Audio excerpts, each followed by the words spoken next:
Hello everyone, ये 21st video है सी learning series का, जिसमें आज हम देखेंगे नेस्टेड स्ट्रक्चर्स।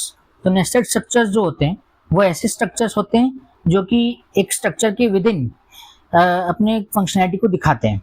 तो वो देखते हैं कि कैसे वो उन्हें डिफाइन कर सकते हैं। तो नेस्टेड स्ट्रक्चर का एक एग्जांपल लेते हैं।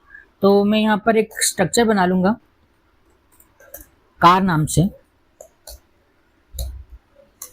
तो कार के अंदर क्या क्या स्पेशलिटीज होती है, जैसे कि सबसे पहले तो उसका एक मॉडल हो सकता है, फिर उसके बाद उस कार की एज हो सकती है, फिर उस कार का प्राइस हो सकता है।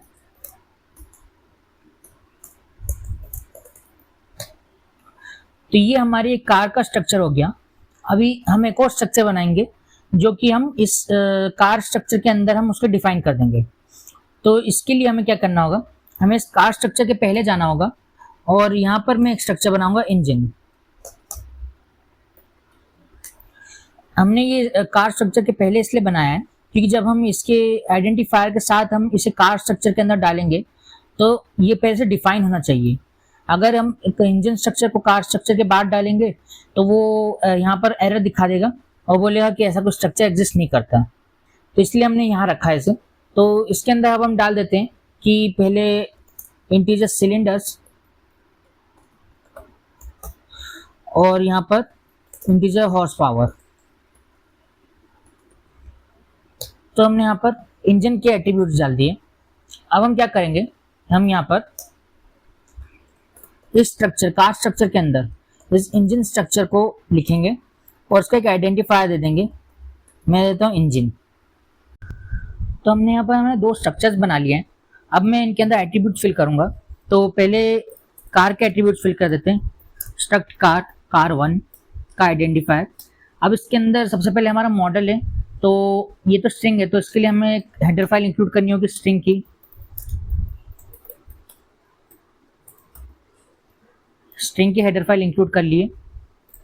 अब यहाँ पर मॉडल में डालने के लिए हम इसे सिंपली नहीं लिख सकते, इसलिए हमें एक फंक्शन यूज़ करना पड़ेगा स्ट्रिंग्स कॉपी का, strcpy। इसके अंदर हम लिखें car1.model और इसका नाम दे देते हैं बुगाटी। फिर उसके बाद हमारा है नेक्स्ट एज का, तो यहाँ लिख देते car1.age। बाकी को सिंपली फिल कर देंगे। मैं यहाँ पर लाइन बाय लाइन फिल कर रहा हूँ, फिर उसके बाद मैं एरे का यूज़ करके भी बताऊंगा कैसे फिल करना है। car1.age यहाँ पर लिख देते हैं 1। car1.price यहाँ लिख देते हैं कुछ 46.5 करोड़। अब यहाँ पर हमने कार के लिए तो सब फिल कर दिया है, अब हमें इंजन के लिए फिल करना है।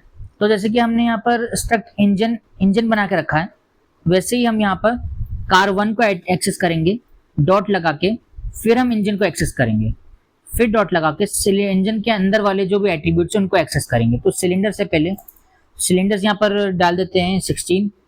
सिमिलरली car1 डॉट फिर इंजन को एक्सेस करेंगे, फिर हॉर्स पावर को एक्सेस कर लेंगे 1500। अब मैं इन सबको यहाँ पर प्रिंट कर दूंगा। तो मैंने यहाँ पर इन्हें प्रिंट करने के लिए लिख दिया है। अब इसे रन करते हैं तो हमारे सारे एट्रीब्यूट्स हमें यहाँ पर प्रिंट होके दिख जाएंगे। तो अब इन एट्रीब्यूट्स को एरे की हेल्प से कैसे फिल करना है वो देखते हैं। तो यहाँ पर सेम वैसे ही करेंगे जैसे हमने पिछली वीडियो में करा था। स्ट्रक्ट car1 इक्वल टू एक एरे बनाई। तो कार में हमारे पास पहले मॉडल है, तो मॉडल हम फिल कर देंगे स्ट्रिंग में बुगाटी। फिर उसके बाद हमारी कार की एज 1 है, फिर प्राइस मैंने लिया था 46.5 करोड़। फिर उसके बाद इंजन आया। तो इंजन को हम डायरेक्टली फिल नहीं कर सकते, हमें क्या करना पड़ेगा, इस एरे के अंदर एक और एरे बनानी होगी, क्योंकि हमारा जो इंजन स्ट्रक्चर है वो खुद कार स्ट्रक्चर के अंदर है। तो इसके अंदर एक और एरे बनाई और अब हम यहाँ पर हमारा ऑर्डर से सिलेंडर और हॉर्स पावर फिल कर सकते हैं। तो सिलेंडर थे 16 और हॉर्स पावर थी 1500। तो अब हमारा ये सारे एट्रीब्यूट्स यहाँ पर फिल हो गए हैं। अब इसे रन करें तो हमें हमारा सेम आउटपुट दिखेगा यहाँ पर। तो ये था हमारे स्ट्रक्चर्स। हम नेक्स्ट वीडियो से हम देखेंगे फाइल हैंडलिंग। Thank you.